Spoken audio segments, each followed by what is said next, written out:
Sometimes it takes just one moment to see your whole life for what it really is.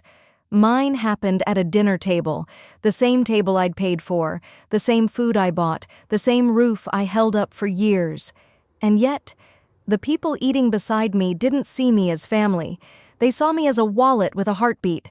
One joke, one laugh, and suddenly every sacrifice I ever made felt like a debt they thought I still owed. That night didn't break me. It woke me up. Hey guys, I'm a new creator, so if you like this video, please hit like, subscribe to the channel, and drop your thoughts in the comments. Your support really motivates me for the next story. So, let's begin. My name is Lydia Brooks, and if you're listening to this, I hope you never, ever find yourself living the kind of night that almost erased me from this world. I'm 36 years old. I run a flower shop. I pay my bills on time. I recycle. I'm the kind of woman people describe as steady, soft-spoken, gentle. And for most of my life, I believed that if you were good to people, they would be good to you. I don't believe that anymore, because the night I realized my husband wasn't who he said he was, the night an old woman shoved a stack of cash into my hand and told me to run if I wanted to stay alive, that night rewrote everything I thought I knew about myself and about the person I married. But let me take you back to the beginning of that evening, before the fear, before the running, before the betrayal shattered me, because that night didn't start as a nightmare. It started as the happiest moment of my life. I can still see it. The warm lighting of the grand oak room reflecting off the crystal chandeliers, the soft music humming in the background, the smell of rosemary butter drifting through the air. I remember sitting there in that impossibly comfortable leather chair thinking, this is it. This is the life I've waited for. I had spent so many years alone after my parents died, building myself from scratch, patching up the silence in my apartment with flowers, telling myself that one day the universe would send me someone who saw me. Really saw me. And then Elias Sterling walked into my shop. And I swear, if warmth had a face that day, it was his. That smile, that gentle voice, the way he bought daisies instead of roses because, as he said, any man can buy roses, Lydia, but only someone who listens buys what you love. I fell fast, but he fell faster, or at least, he pretended to. 2 weeks after our courthouse wedding, I still couldn't believe I was calling him my husband. The word felt like velvet against my tongue. He treated me like I was delicate and valuable, a rare flower he wanted to protect. So, sitting across from him at that restaurant, watching him laugh about something the waiter said, I felt full in a way I hadn't felt in years. "Why are you smiling like that?" he asked, touching the back of my hand with his warm palm. "I'm just happy," I whispered. And I meant it. The restaurant felt like a movie set, everything too perfect, too polished, too beautiful. The kind of night you don't forget. I didn't know then that it would become unforgettable for the worst possible reason. He got up to take a business call, something about persistent clients, as he said with a little eye roll, and walked toward the lobby. I watched him go, admiring the way he carried himself. Confident, calm, polished like a man who had the world neatly tucked in his breast pocket. And then, a shadow moved beside me. I looked up expecting a waiter. I was wrong. An older woman, maybe in her late 60s, slowly stood from the table next to mine and stepped toward me. Her face was pale. Her hands were trembling. But her eyes, God, her eyes were full of a terror so raw it made my stomach twist. She leaned so close I could smell valerian root on her breath, and then she whispered words I will remember until the day I die. "Honey, call a cab fast.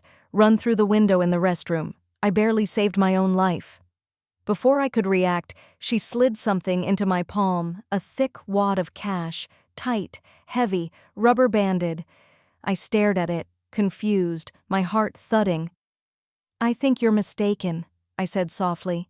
Her grip tightened around my fingers, cold and desperate. "No," she whispered, I'm not. My daughter married him. She isn't alive anymore. Do you understand me? She's gone. She's vanished. Run, sweetheart, run before he comes back." The words hit me like ice water. My throat went dry. My heartbeat stumbled. The room shrunk. I knew this woman. She was one of my regular customers, Gerbera Elsa, as we called her in the shop. Sweet, gentle, lonely, never like this. Never white-faced, shaking, desperate. I opened my mouth to speak, but she was already backing away, glancing toward the lobby where Elias had disappeared. She turned toward the exit and hurried off, almost tripping on the carpet.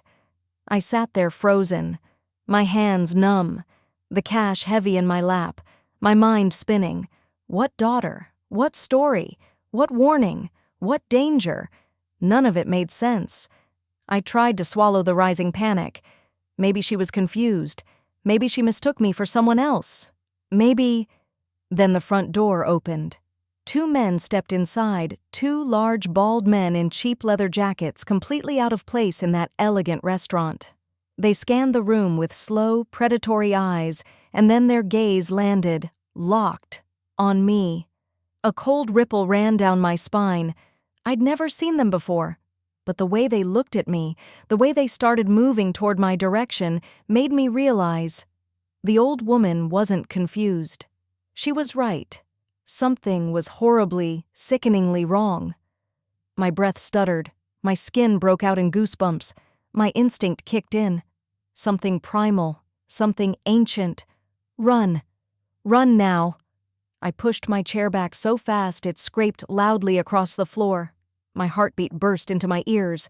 I grabbed my purse, shoved the cash inside, and without thinking, darted toward the hallway leading to the restrooms. Behind me, I heard someone gasp. A chair clattered. Someone muttered, "What in the world?" I didn't look back. Couldn't. Every nerve in my body screamed one thing: move. The corridor felt too long, the lights too dim, the silence too loud. I reached the women's restroom, rushed inside, and slammed the heavy door behind me. My hands trembled violently as I turned the lock. The bathroom was spotless, cold, echoing. My breath fogged the mirror as I leaned against the door. What was happening? What was happening? A cab, window, run. Elsa's words pounded in my skull. I grabbed my phone from my purse, nearly dropping it, and opened the taxi app. My hands shook so badly I mistyped my address twice. I couldn't go home. No, no way. Not now. The shop. Yes, my shop.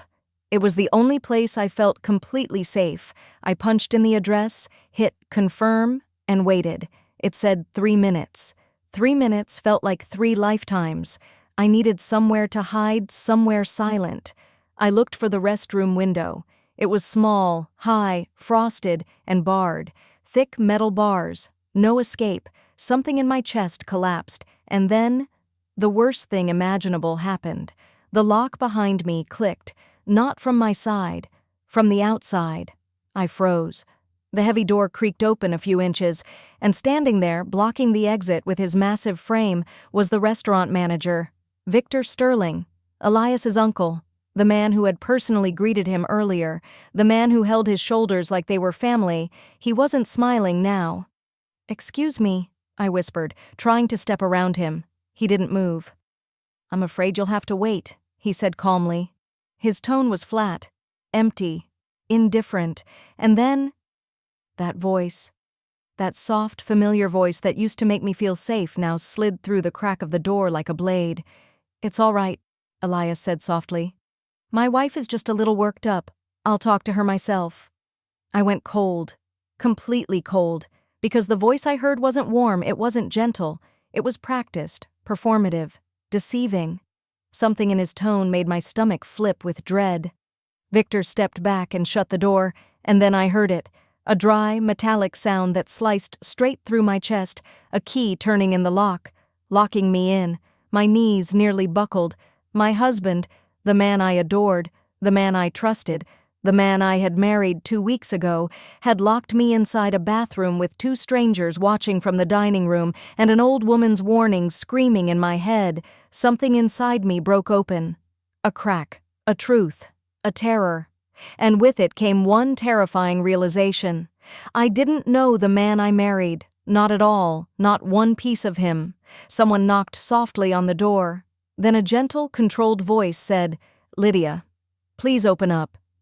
And for the first time in my marriage, I heard the real Elias. Not the charming one, not the loving one, not the gentle one, but the one who had plans, the one who had secrets, the one who had locked me inside a room because something about me slipping away scared him more than anything.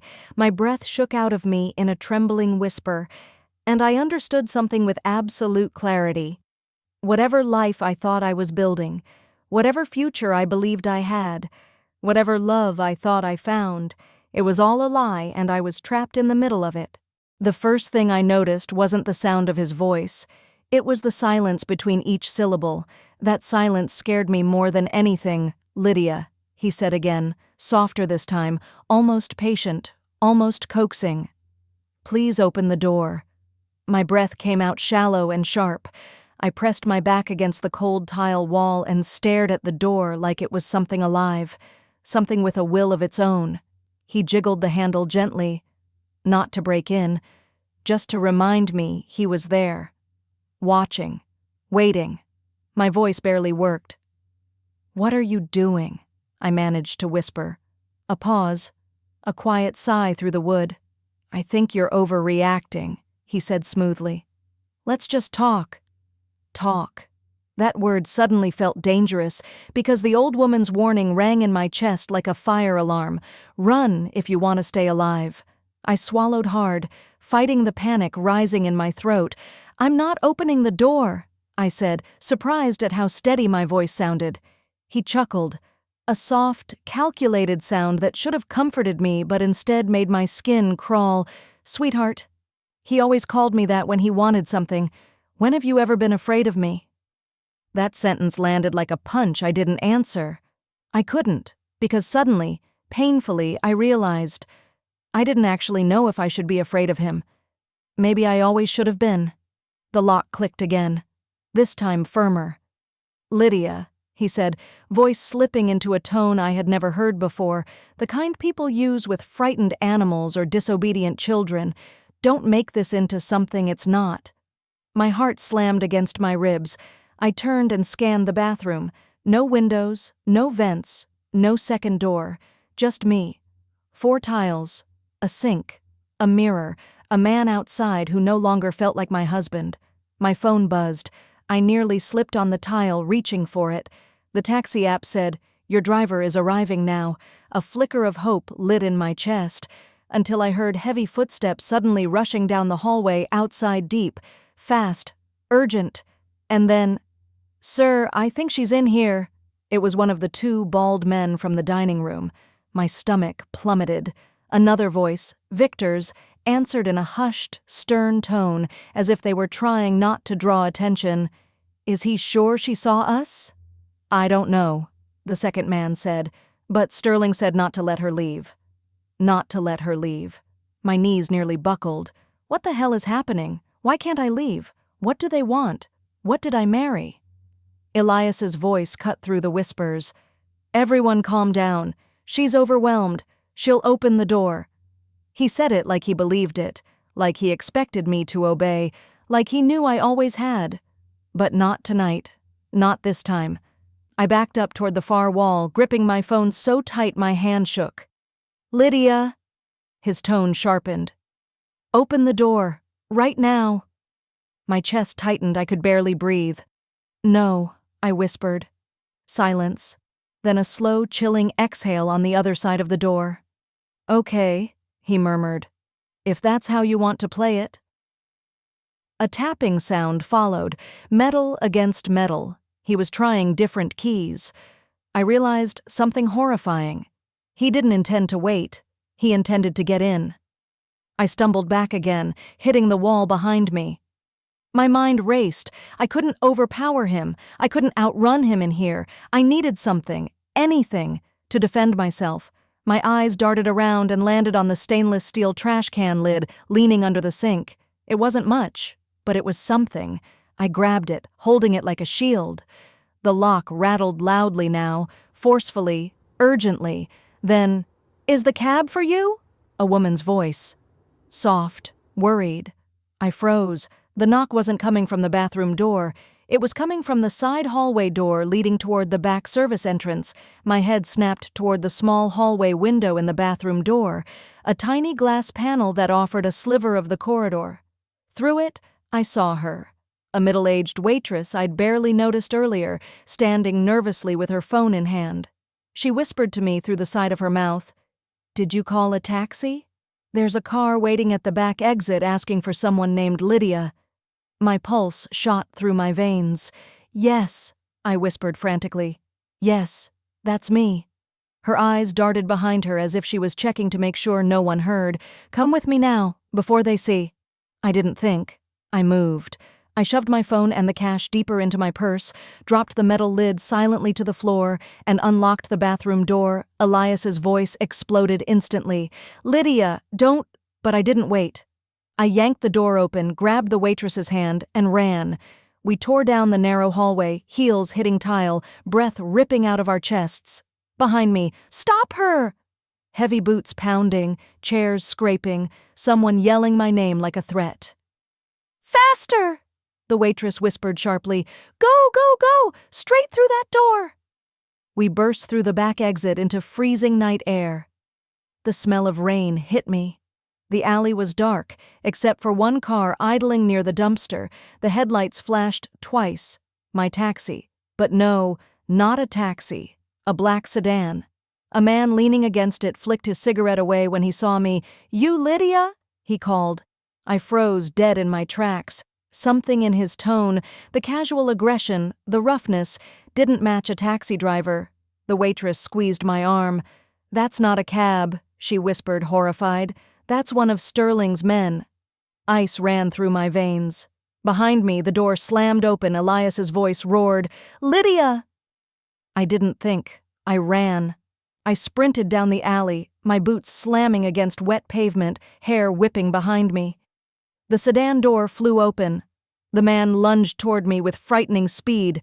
"No, no, no!" I gasped. Suddenly, a horn blared. A real taxi, white and yellow, jerked to a stop at the mouth of the alley.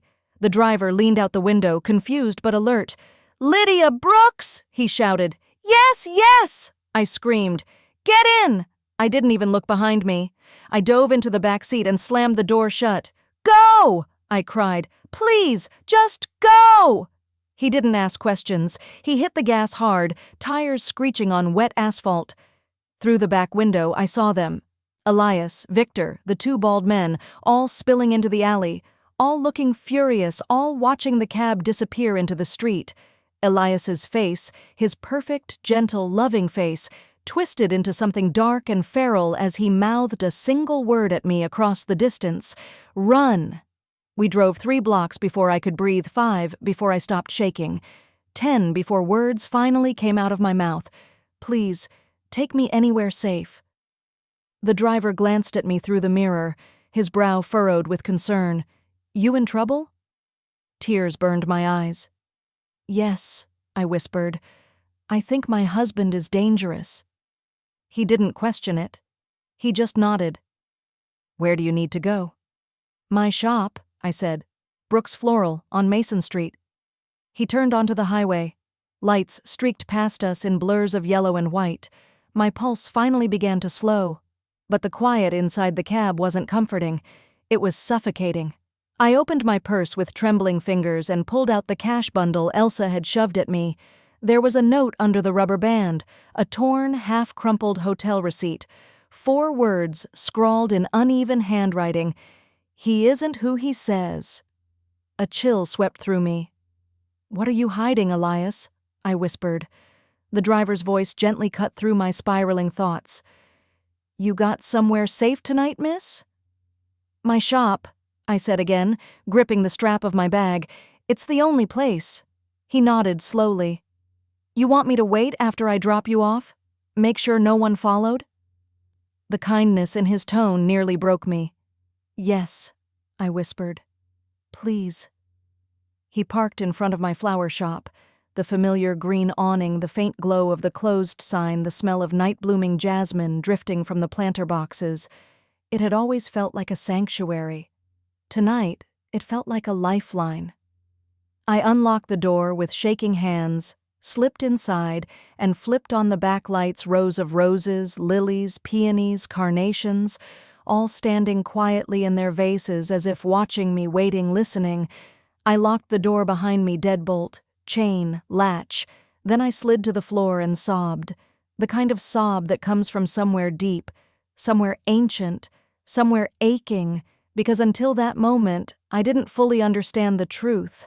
I wasn't running from a misunderstanding. I was running from a man with secrets. Secrets dangerous enough to send strangers after me. Secrets terrifying enough to make an old woman beg me to escape. Secrets heavy enough to trap me in a bathroom and call men to stop me from leaving. My phone buzzed. I flinched so hard my shoulder hit a shelf. I picked it up with trembling hands. Unknown number. One message. "You can't hide from your own husband, Lydia." My skin turned to ice. Another buzz. Second message. "Come home. We need to talk about what you saw tonight." What I saw. I hadn't seen anything.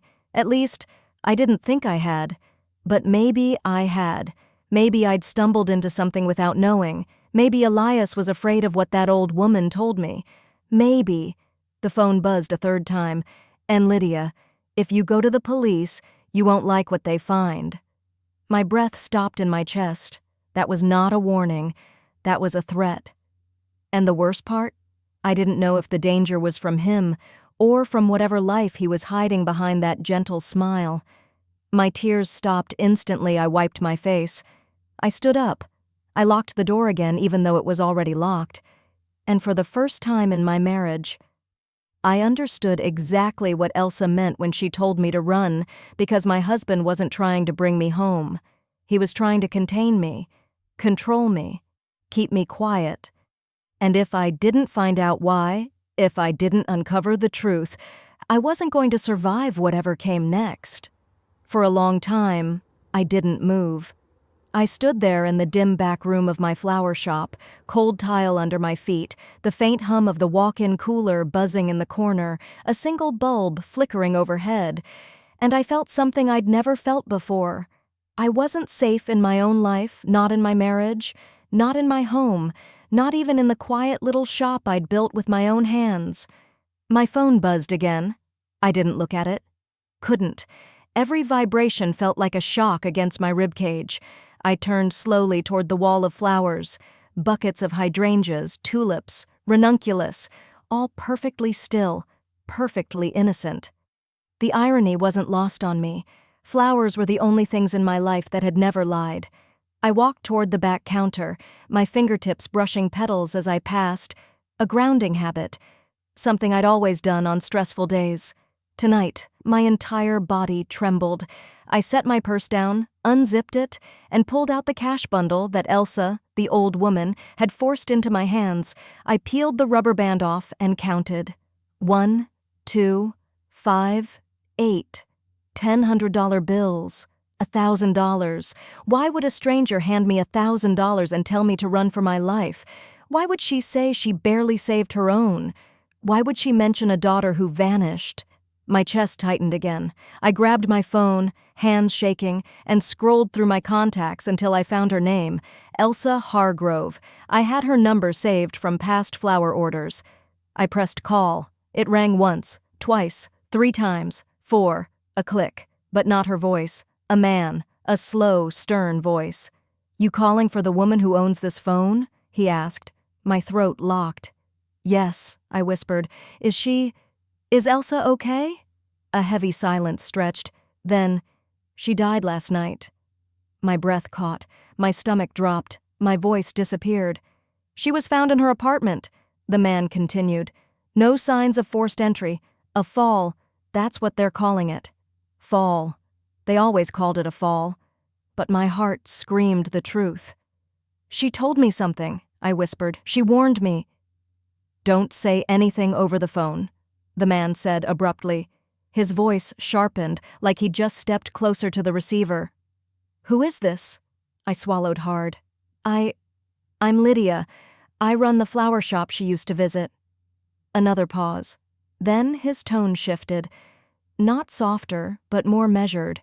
You were the last person she spoke to. My knees nearly buckled. She left her apartment at 5:12 p.m., never came back. A breath. And whoever you are, don't call this number again. The call disconnected, I stared at the phone in my hand like it was a ticking device. Elsa was dead, hours after she warned me, hours after she handed me cash, hours after she said she barely survived. I pressed my palm against my mouth as fear rose up my spine like a cold wind. Then my phone buzzed again. A new text, not from an unknown number, from Elias. If you open the door, I can explain everything. Explain what? Why men chased me, why his uncle locked me in a bathroom, why an old woman died the same night she warned me, why his tone had turned into something dark and quiet and terrifying. I set the phone down carefully, like it was made of glass and might explode. I walked to the small kitchenette in the back and poured myself a tiny glass of water. My hand shook so badly that half of it spilled down my wrist. I couldn't stay here. If he knew where my shop was, and he did, he could come any time. The thought hollowed out my chest. But where else could I go? I had no nearby family, no best friend's couch to crash on, no sibling to call in the middle of the night. It had always just been me. I set the glass down and gripped the edge of the counter. Focus. Lydia. Think. I grabbed my laptop from beneath the counter and opened it. The screen glowed harshly against the dark shop. I typed, Elias Sterling background. Dozens of pages popped up. Nothing stood out. Local business listings. A LinkedIn page that looked too perfect. A charity gala photo. But something was odd. Too polished, too curated, too spotless. I clicked his LinkedIn. Everything was neat, professional, impressive. But there was one thing that made my skin crawl. It said he'd been married before, to someone named Anna Whitford. He never told me he'd been married. Not once, not even in passing. I clicked the name. Nothing. No social media, no news, no mentions, no obituary, no divorce announcement, nothing. Like she never existed. I typed it again. Anna Whitford Sterling. A single outdated wedding announcement popped up, from 8 years ago, in some small-town newspaper site. No follow-up. No update. No photos of a life after.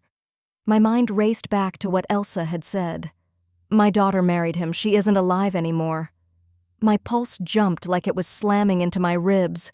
No, no, no, no. Was Elsa's daughter, Anna, was the woman he married before me, dead. A loud thud rattled the front door of the shop. I froze. Another thud. I moved silently toward the front, eyes wide, heart banging. Through the frosted front window, I could make out the shape of someone standing outside a silhouette. Tall, still, male. My breath stopped entirely. Then came the soft tapping. Lydia? His voice was muffled through the glass. I know you're in there. My blood went cold. Elias. I stepped back, then back again.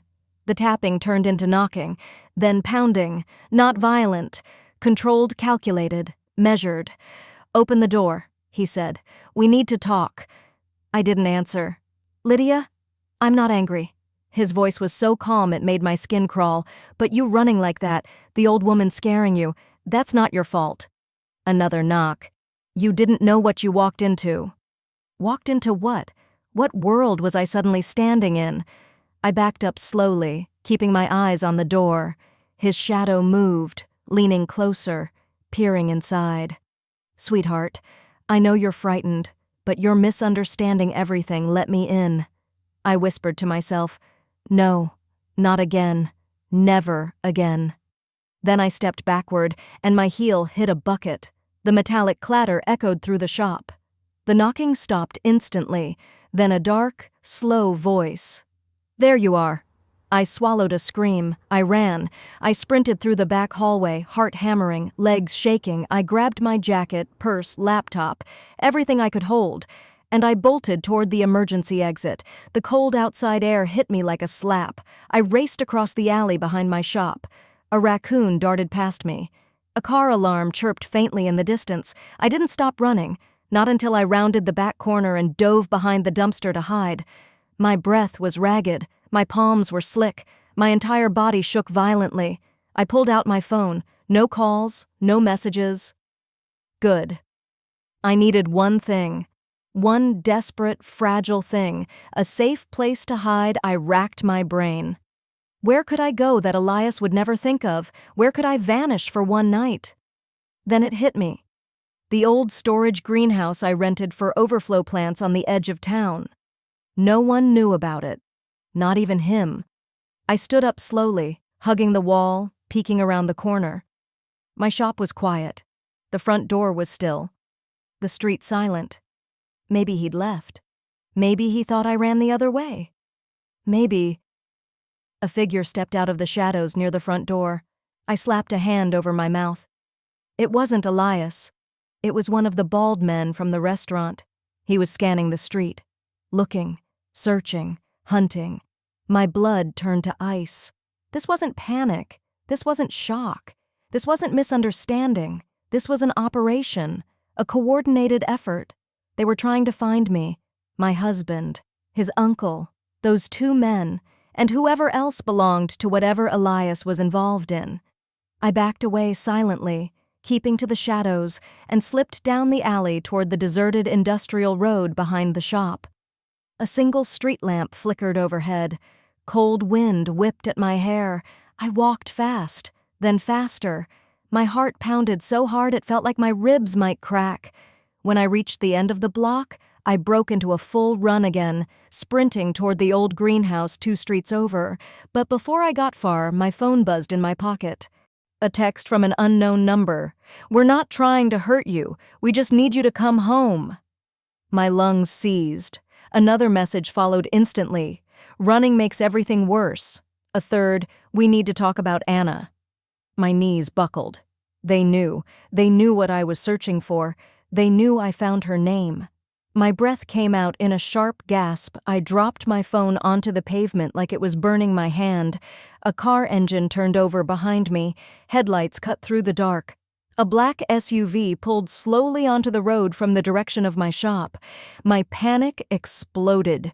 I sprinted across the asphalt, cutting through an overgrown lot, tripping over dead branches, catching myself on a chain-link fence. My chest burned. My mouth tasted like metal. My vision blurred from cold and fear. But I kept running. I didn't stop until the greenhouse finally came into view, a long, shadowy glass structure sitting alone between 2 abandoned workshops. I fumbled with the keys, hands shaking violently, and shoved the door open. The smell hit me immediately, earthy, humid. Mixed with fertilizer and old soil, I slammed the door shut, locked it, then stumbled backward and collapsed onto the wooden crate near the far wall. My breath came out in broken gasps. Tears streaked down my cheeks. My muscles shook so hard it hurt. I pressed my palms to my eyes and curled forward. "What did I get myself into?" I whispered. "What did I marry?" In the eerie silence of the greenhouse, the glass panels creaked in the wind. Somewhere outside, a dog barked. My heartbeat slowly steadied, though my mind did not. I tried to replay everything. The restaurant, Elsa, the bathroom, the men, the texts, Anna's missing presence from the world. Nothing made sense except that I was in danger, real danger. I wiped my face with the back of my sleeve and forced myself to sit up straighter. I pulled out my laptop again, hands trembling, and clicked open a search bar. I typed slowly. Anna Whitford, missing. Nothing. Anna Sterling death. Nothing. Anna Hargrove Sterling. One result, just one. A tiny missing person forum dated 8 years back. No follow-up, no updates, no comments. Just one line. Anna Whitford married a man named Elias S. after a short courtship. She went missing 6 months later. No trace found.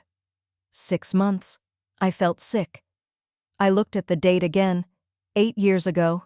Elsa's daughter, my husband's first wife. I closed the laptop and held it against my chest as if it were a shield. I curled my knees up and breathed into my trembling hands. The sound of the wind rattling the greenhouse glass made the whole place feel fragile, as if one wrong move would make it all shatter. My phone buzzed again. Even though I had thrown it on the pavement earlier, it was still in my pocket. I pulled it out with numb fingers. One new message, unknown number again. Lydia, you're not like Anna. I don't want you hurt. Just come home. My heart twisted painfully. The next text came instantly. We can fix this. Then another. Before anyone else gets involved. The glass walls moaned in the cold wind. My pulse pounded hot in my ears. I understood something in that moment, something dark, sharp, and unignorable. This wasn't about love. This wasn't about misunderstanding. This wasn't about my safety. This was about control. And if I went back home, if I let him in, if I let them corner me, I wouldn't leave again. Not alive. I lifted my head slowly. I wasn't going home. Not now. Not ever. Because whatever happened to Anna, whatever killed Elsa, whatever secret Elias was clawing to protect, I was next.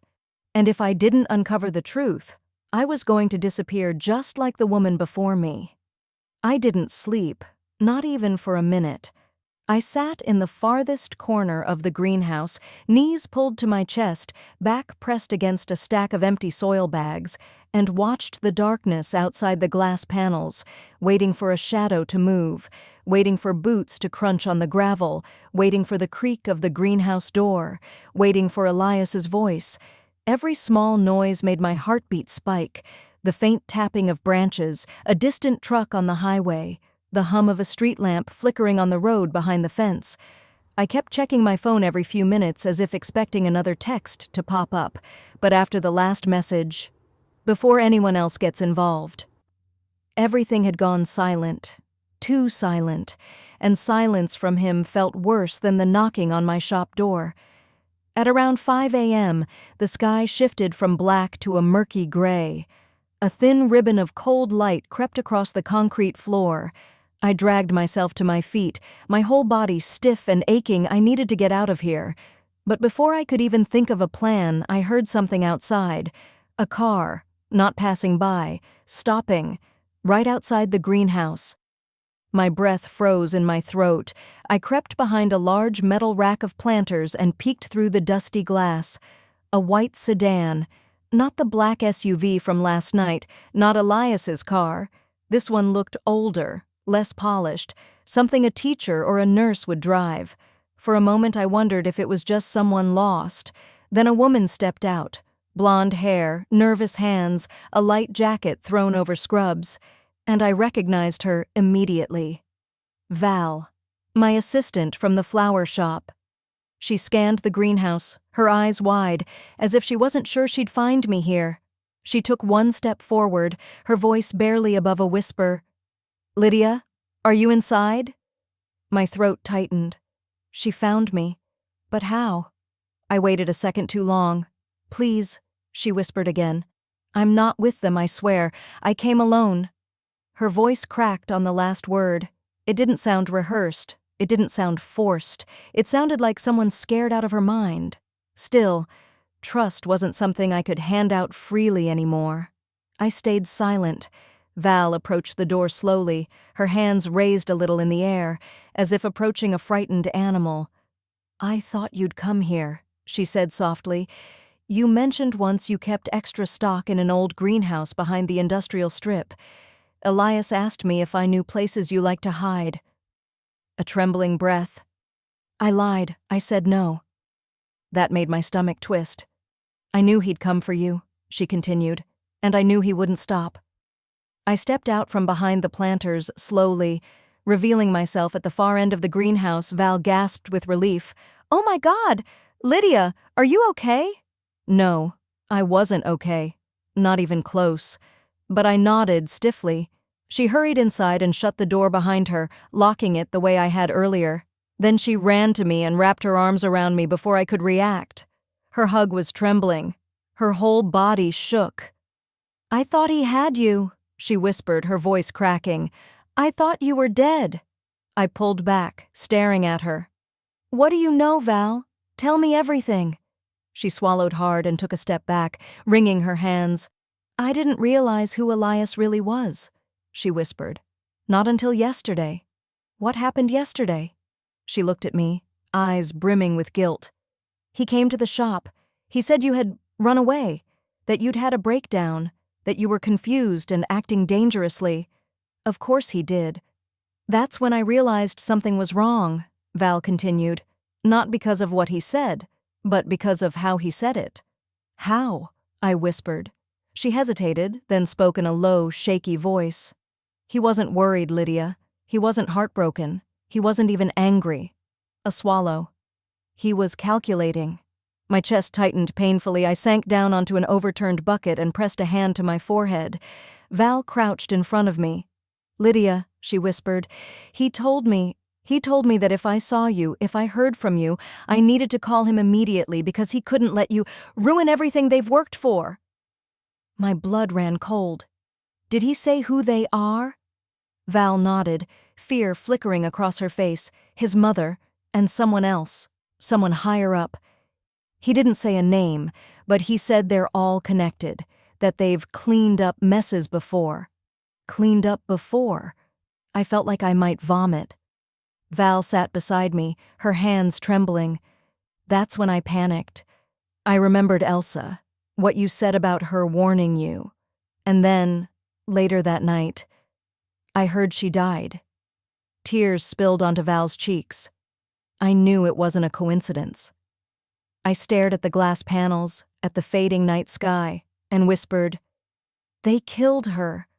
Val didn't deny it. She didn't tell me I was overreacting. She didn't try to rationalize. She just held her breath and whispered, "I think so." We sat in silence for a moment, then she wiped her eyes and pulled something from her pocket, a folded piece of paper. She handed it to me. "I found this." My heart skipped. "What is it?" "A list," Val whispered, "of addresses, names, dates." I unfolded the paper with shaking fingers. There were 9 entries. 9. My name was at the bottom. Next to it, "Property transfer pending." My breath hitched. "Where did you get this?" Val hesitated, then said, "My cousin works at the housing authority as a nighttime cleaner. She said there's a room, a restricted archive, that only one person has keys to." Johanna. She saw a folder labeled Sterling, private transfers. She didn't open it, but she recognized enough to know something wasn't right. My pulse was pounding. Val looked at me, eyes wide with fear. "Lydia, I think this goes way beyond Elias." I nodded slowly. It did. We knew that now. "This looks like a system," Val whispered. "A pattern. A network." I stared at the paper, at the list of names, at the dates of marriages, disappearances, accidents. There wasn't a single survivor on this list, not one, except me. Val grabbed my hand suddenly. "You can't run anymore," she said urgently. "They'll find you. They have connections everywhere, police, judges, clerks, real estate offices." "I know," I whispered. "Then what will you do?" I closed my eyes. For a moment I saw Elsa's face, her trembling hands, her terrified eyes, her warning. Then I saw something else.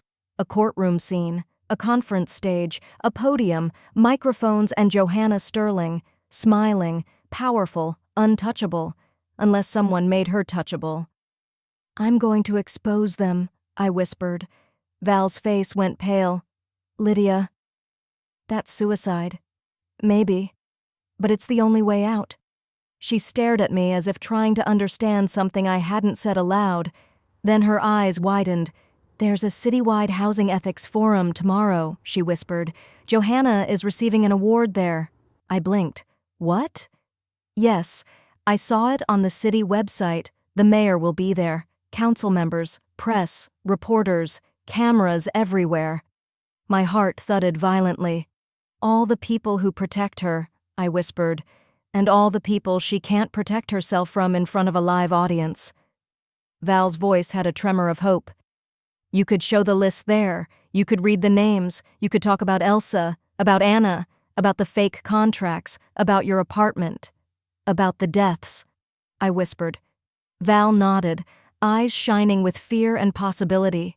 They can silence one woman in the dark, but they can't silence a room full of people with cameras. The idea was terrifying, insane, impossible, and the only thing that could work. I shook my head slowly. This will get people killed.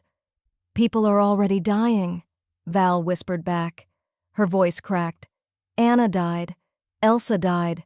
Your name is next on their list. Her chin trembled. If you don't stop them, who will? I looked down at the paper again. 9 names. 9 lives erased like they were file numbers. I folded the paper carefully and slipped it into my jacket pocket. Right over my heart, Val placed a trembling hand on my arm. I'll help you, she whispered. I stared at her. Val, if they know you helped... They already suspect me, she whispered. Elias threatened my cousin. He knows someone gave you something. She swallowed hard. I'm in this whether I want to be or not. We sat there for a long moment in the cold, humid stillness of the greenhouse. Then Val reached into her bag again. I brought you something. She handed me a burner phone. They can track your regular phone, she said. This one, they can't. I took it with shaking hands. Thank you. Don't thank me yet, she whispered. Her voice grew small. We're not safe here. A sudden metallic clang echoed outside, a sound like a piece of metal hitting gravel. Both of us froze. Val's eyes widened. They found us. My heart slammed into my ribs. I grabbed my bag and Val's wrist. Back door, I whispered. We slipped out the greenhouse's rear panel, the one I knew didn't make noise when opened, and stepped into the tall grass behind the industrial garages. I crouched low, pulling Val with me. Through the cracks in the greenhouse glass, I saw them. 2 men, the same bald one from the restaurant and another I didn't recognize. They circled the greenhouse like wolves. One tapped the door. She's in here, he said. No lights, the other replied. Check the side. They began testing the windows. I held my breath so tightly my lungs burned. Val's hand was crushing mine. The men circled again. Then I heard it. Elias's voice, calm, controlled, deadly quiet. Don't damage anything. She likes this place. I want her to feel safe when she comes back. I nearly gagged. Val squeezed my hand so hard my fingers went numb. Elias stepped forward, hands in his pockets, scanning the perimeter. She's close, he murmured. She always hides close before she runs. He turned to the men. Spread out. Check the road. They nodded and split up. The moment their footsteps faded, I pulled Val into the shadows and whispered, We're leaving right now. We moved through the tall grass, keeping low, following the fence line until we reached the back of a warehouse. Val breathed shakily. What now? I swallowed hard. We get to the Civic Center, I whispered. We prepare everything. We get the evidence ready. We get in. We wait for the award ceremony tomorrow. And then? Val asked quietly. And then? I exhaled, my breath trembling in the cold air. I finish what Elsa started. Val nodded slowly, fear in her eyes, but something else too. Faith, not in the plan, in me. We slipped through the alley behind the warehouse, past dumpsters and broken pallets, keeping our heads low. A police siren wailed in the distance. A train horn echoed somewhere beyond town. And as the early morning sun finally crept over the rooftops, painting everything in a cold, pale gold, I realized something for the first time since the nightmare began. I wasn't running anymore. I was moving toward something. Toward truth. Toward justice. Toward a stage where the woman who destroyed so many lives stood in the spotlight believing she was untouchable. She wasn't. Not anymore. Because I wasn't alone. I had a list. I had witnesses. I had the last warning Elsa had ever spoken, and I had nothing left to lose. We reached the end of the alley just as a bus rumbled past on the main road. I pulled Val toward it. We go now, I whispered, and for the first time in 2 days, I stepped out of the shadows and into the light, not to hide, but to fight. For myself, for Elsa, for Anna, for every name on that list. And as the bus doors hissed shut behind us and the city blurred past the windows, I allowed myself to hope that maybe, just maybe, tomorrow would end differently, not in darkness, but in truth, and maybe even in freedom. I didn't speak for most of the bus ride. I sat near the back, hood pulled low, eyes fixed on the window as the city slowly brightened under the sharp morning sun. Val sat beside me, her hands clasped tightly together, her eyes darting around every time someone stepped onto the bus. Neither of us felt safe, not even in a crowd, especially not in a crowd. And yet, being surrounded by people, by noise, by the rhythm of normal life, made it harder for Elias to move openly. He thrived in the quiet, in isolation, in closed rooms and locked doors. He wouldn't risk causing a scene here. At least, that's what I prayed. As the bus rumbled past downtown intersections, I stared at the tall buildings, the shimmering glass windows, the world that had once felt solid and unshakable to me. Now it looked like paper, like something that could be blown over with the slightest breath. I felt Val's hand brush mine. "You okay?" she whispered. I nodded, even though I wasn't. "We have one day," I said quietly. "One day to pull this together." "Yes," she murmured, "and one chance." We got off 3 blocks from the Civic Center. The massive white building stood like a fortress, columns, flags, polished marble steps. It already made me uneasy.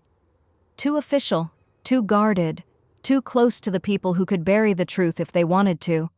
But it was our only shot. We stood across the street, our breath fogging in the chilly morning air. "This is where it ends," Val whispered. "No," I said softly. "This is where it starts." We crossed the street and walked inside like we belonged there. The lobby was bustling. Staff setting up, audio technicians adjusting microphones on the stage, volunteers carrying stacks of programs. Nobody looked twice at us good. The auditorium doors were open, technicians testing the sound system. I recognized the stage layout instantly. The same setup I'd seen online when I checked last night the mayor's podium. A row of seats for officials, a long table for honorees, one of which was Johanna Sterling, the woman who'd smiled while destroying my life. I stood there for a long moment, the giant hall stretching out before me. I imagined myself walking down that center aisle, standing at that podium looking into the eyes of the people who believed Johanna was untouchable. My stomach flipped violently. Val nudged me gently. "You don't have to go up alone," she whispered. "Yes, I do," I said. She didn't argue. We found a quiet corner behind the balcony staircase and spread out our materials. The printed copies of the ledger pages, Elsa's list, notes, screenshots, timestamps, and every scrap of evidence I had. We organized them into 4 folders, one for the press, one for the mayor's office, one for the police, one for me to read from. Val handled everything with shaking but determined hands. At one point she stopped and looked up at me. "You're really going to do this?" she whispered right there, in front of everyone. I looked at the stage again. "I have to. Even if Elias is here?" "He will be," I said softly. "They all will." Her eyes widened slightly. "And if Johanna tries to stop you?" I breathed slowly, the way Elsa did when arranging delicate stems. "I'm not letting her." We spent an hour preparing everything, running through the plan, but something kept nagging at the back of my mind. Elsa, her final words in the restaurant, her trembling hands, her terror. I pictured her standing in that dark hallway of the housing authority, staring down the same man who had tried to kill me, knowing what would come next. And I felt something inside me settle. Resolve, not anger, not even fear, just resolve. I would finish this for her, for Anna, for every name in that ledger. When the clock struck noon, people began filing into the auditorium. Locals, officials, reporters, volunteers, families. Val and I slipped into the back row.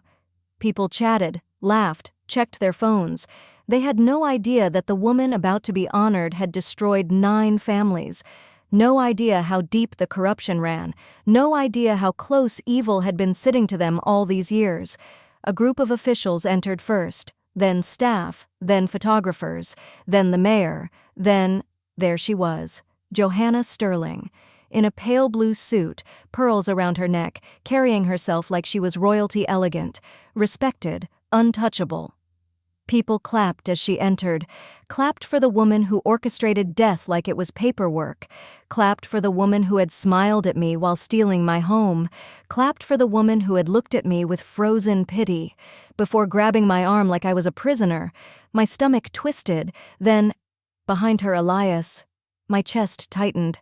He looked different, calmer, more dangerous. His eyes swept the room with quiet calculation, looking, searching, hunting.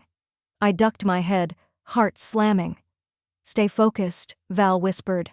I nodded.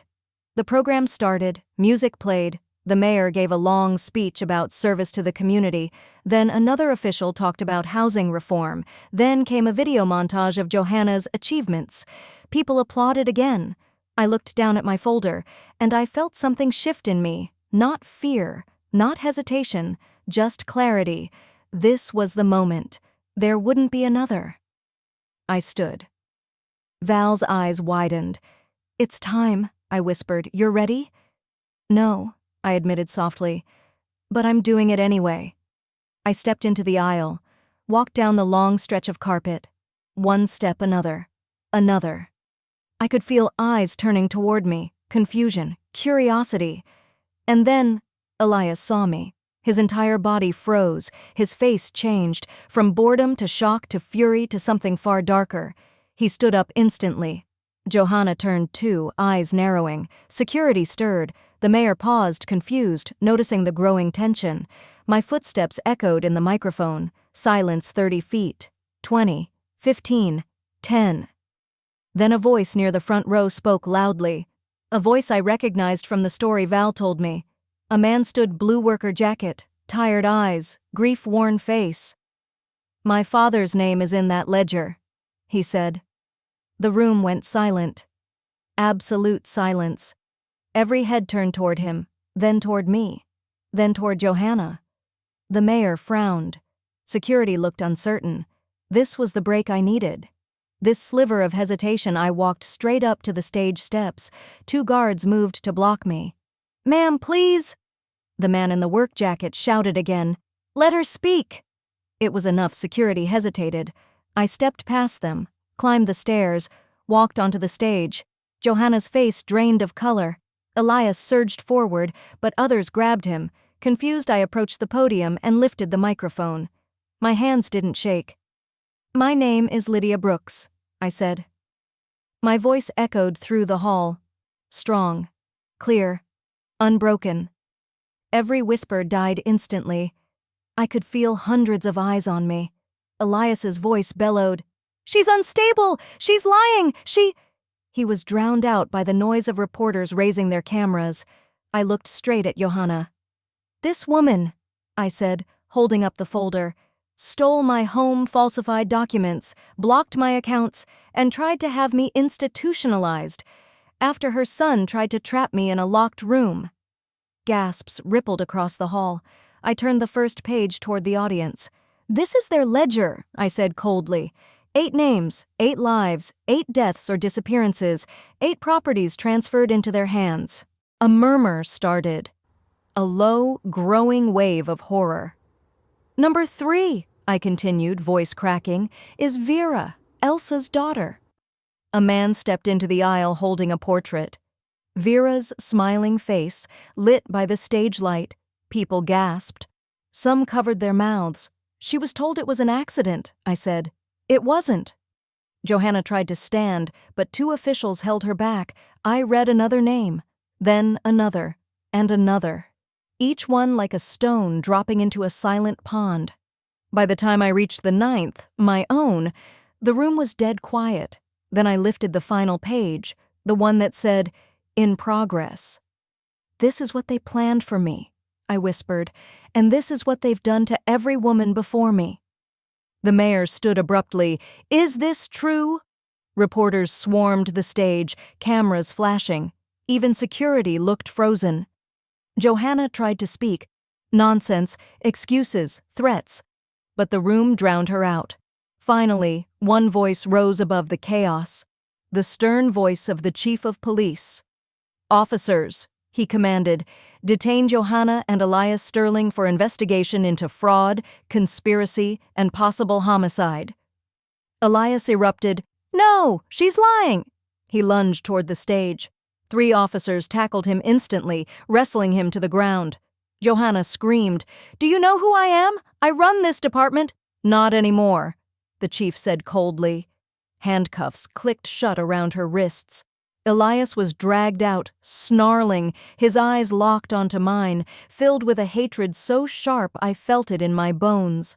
But even in that rage, I saw something else, fear, not of me, but of what had just come undone. The audience erupted, shouting, gasping, filming, crying, all at once, and I stepped away from the podium and let myself breathe. For the first time since the restaurant, since the bathroom, since the chase, since the greenhouse, I breathed. Val ran down the aisle, tears streaming down her cheeks. She ran up the stairs and wrapped me in a hug so tight I finally broke. I cried into her shoulder, the adrenaline dissolving into something warm, something soft, something I hadn't felt in so long. Relief. Elsa's nephew approached next, holding the portrait of Vera. He wasn't crying, but his jaw was tight, his eyes red.